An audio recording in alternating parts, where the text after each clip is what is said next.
Isang Pinay na kasambahay sa Saudi na biktima ng pagmamaltrato ang nailigtas sa tulong ng social media.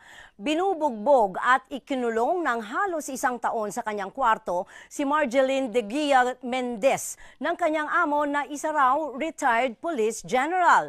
Mula Asir Region, may balitang global si Andy Relox. Ito lang po yung dahilan kaya nagiging matatag kami dito. Pamilya, sana po matulungan niyo kami.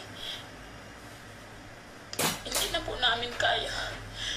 Yung pong binugbog kahapon, kilig-kilig na po. Nandun sa baba, hindi ko mayakap. Kasi si Sir nandun nakatingin. Ganon din ako nung una na nabubog nila ako. Kilig-kilig na po. Tapos sinasabi nila, papatayin nila kami at ibabaon ng buhay. Matinding trauma ang dinanas ng 26 years old na kasambahay na si Marjeline De Guia Mendez. Tubong panggulayan, Pinamalayan Oriental Mindoro sa kanyang amo na retired police general. Kwento ni Marjeline, pinapatulog siya sa kitchen cabinet. Binubugbog at kinukulong silang 5 Pinay sa kanilang mga kwarto. Totoo. Tapos, lalo na ngayong winter, sobrang lamig. Isang kumot lang yung ginagamit ko. Nang malaman ng kapatid niya sa Pilipinas ang pambubugbog sa kanya, gumawa siya ng Facebook account ni Marjeline at humingi ng saklolo. Hindi na po namin kaya. Nag-iisip na po yung iba na tumakas. Pero sabi ko wag kasi delikado sa labas. Lahat po ng papilis namin na kay Sir. Sana po matulungan nyo kami. Patatlo na po yung nabugbog. Si Sir po ay pulis. Kaya po lahat kami takot. Naging viral sa Facebook ang pinost niyang video na umabot sa 250,000 viewers sa loob lamang ng 3 araw.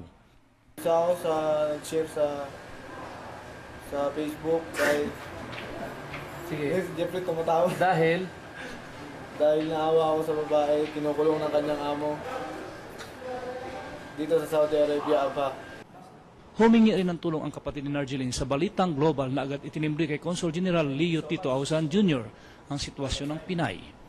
October 29, ikinasa ng konsulado ang rescue operation at bumiyahe ng halos 10 oras mula Jeddah patungong Abha City. Pero nabigo silang nakuha si Marjeline. Bumalik sila kinabukasan at tinawagan ng amo na hiningi ang tulong ng konsulado sa prinsipe at doon na pumayag ihatid ang Pinay sa pulisya. Tapos masaya na siya. Kanina pagkakita sa akin, umiyak eh. Nangatog siya.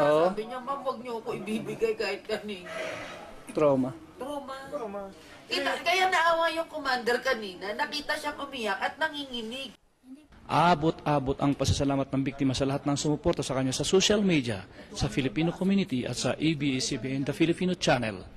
Nagpapasalamat po ako sa Jeddah, sa konsulada ng Jeddah na walang sawa at walang tigil na 2 araw po at 2 araw maghapon po silang hindi tumigil para lang makuha ako sa mga amo ko. Maraming pong salamat. Ganon din po, marami pong salamat sa mga kababayan ko na walang tigil nagdasal, sumuporta ng load at saka yung pong mga tawag at nagte-text na kinukumusta yung kalagayan ko. Maraming pong salamat. Okay na po ako na. Andre Lox, ABS-CBN News, Asir Region, Saudi Arabia.